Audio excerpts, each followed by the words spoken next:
Somewhere beneath every ocean on Earth, the Vikings believed, there is a single serpent. A serpent so long that it wraps around the entire world and holds its own tail in its jaws. His name is Jörmungandr, the World Serpent. He is not hiding down there. He is holding the world together. And the old poems are very clear about one thing. The day he lets go of his tail, the world ends. This is his story, told from 2 medieval Icelandic books and 4 stones carved 1,000 years ago. The story of a serpent the gods threw away, and the god who tried 3 times to kill him. The name itself is a warning. In Old Norse, Jormun means vast, huge beyond measure. Gandr is a long, winding thing, a river, a staff, a snake. Put together, the name means something like the vast, winding one. Most medieval texts don't even risk the name. They call him simply Midgard's Ormr, the Midgard Serpent, the serpent of the human world. The Prose Edda, written down in Iceland around the year 1220, tells how he was born and who his family was. The trickster god Loki fathered 3 children with a giantess named Angerbotha, a name that translates comfortingly as she who brings grief. The first child was Fenrir, a wolf. The second was Hel, half-living woman, half-corpse. The third was a small, coiling serpent. A prophecy reached the gods. These 3 children would one day bring them ruin. So Odin decided the family would be relocated. Hel was sent down to rule the world of the dead. The wolf was bound in magic chain, and the serpent was thrown into the sea. The Edda says Odin expected the ocean to be a prison. It became a feeding ground.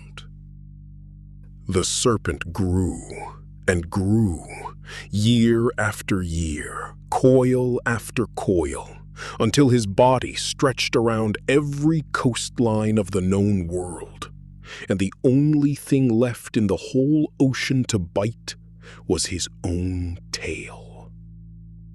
To the Norse, that image made perfect sense of the world.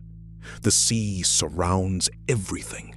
The serpent is the sea's edge. While he holds his grip, the world keeps its shape. Odin's punishment had backfired in the strangest possible way. The thing the gods feared most had become the thing holding their world together. The serpent and the thunder god Thor were destined to meet 3 times. The first meeting, Thor never even knew it happened.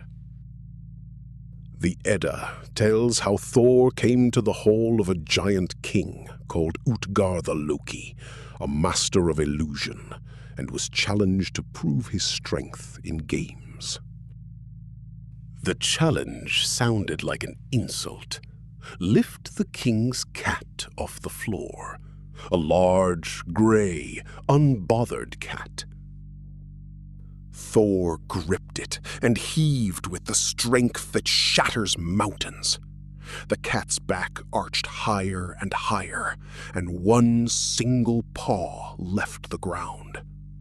The hall went silent. Only later did the king confess the trick. The cat was Jörmungandr himself, disguised by magic. Thor had just lifted part of the world serpent off the ocean floor, and everyone watching had been terrified. The second meeting is the most famous story the Vikings ever told about Thor. It begins with a fishing trip and the worst bait in mythology. The poem Hymiskviða tells it. Thor went to sea with a giant named Hymir. Before they left, Thor tore the head off Hymir's best ox to use as bait. The ox's name meant Sky Cleaver. Hymir was not consulted. Hymir rode to his usual fishing grounds and wanted to stop. Thor kept rowing, past the whale waters, past the safe line every fisherman knew, out to where the sea floor drops away, directly above the serpent. Thor cast the ox head into the deep, and far below something uncoiled from the seabed and took it.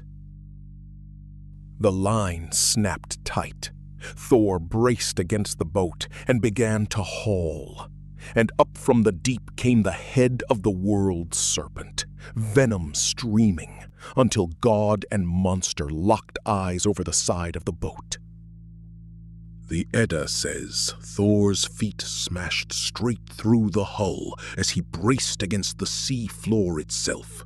He raised Mjolnir for the killing blow. And Hymir, sitting inches from the open jaws of the end of the world, panicked. He cut the line. The serpent sank back into the dark. Thor threw his hammer after it, and the poems leave the result hanging in the water. Here's what makes this story special. The Vikings themselves never agreed on the ending. In Snorri's Edda, the serpent escapes. But older skaldic verses say the hammer landed and took the serpent's head clean off. Poets kept retelling that fishing trip for at least 300 years. It was the Viking Age's favorite cliffhanger. This is the part of the story you can still touch. Viking Age carvers cut the fishing scene into stone at least 4 times, and the surviving stones span 4 countries. In Sweden, the Altuna runestone shows Thor alone in the boat, ox head on the line, and no giant cutting it. In Sweden's telling, maybe the hammer landed. Gotland has the Ardre VIII picture stone, carved as early as the 700s. Denmark has the Hørdum stone, and in Gosforth, England, a carved fishing scene survives from the same workshop that made the famous 10th century Gosforth cross. 4 stones, 4 countries, 1 fishing trip. For a culture that carved sparingly, this was the closest thing the Viking world had to a blockbuster. The third meeting has no illusion and no fishing line. The poem Völuspá, the prophecy of the end, says that when Ragnarök comes, the serpent lets go. The moment his grip breaks, the boundary breaks with it. The oceans surge over the land, and Jormungandr comes ashore for the first and only time, spraying venom into the sky and the sea. On the last battlefield, the protector of the human world finally faces the serpent that fenced it in. No tricks left, no line to cut. The Edda gives the duel 1 sentence of glory and 1 of grief. Thor kills the world serpent with Mjolnir. then walks exactly 9 steps from the body, and falls dead from the venom. The serpent and the thunder god leave the world in the same moment. A serpent biting its own tail appears in Egypt, in Greece, in India. The Ouroboros, a promise that everything renews, that the circle never ends. Jormungandr wears the same shape with the opposite meaning. The Ouroboros says, "This goes on forever." Jormungandr says, "This holds for now." His circle isn't eternity, it's a held breath. Perhaps that's why, 1,000 years later, the North's version is the one we can't stop retelling. Next time on the Painted Pantheon, we sail south to rivers where serpents aren't the end of the world, but its guardians, the Naga kings of Southeast Asia. If old stories are your thing, subscribe. There's a whole pantheon left to paint.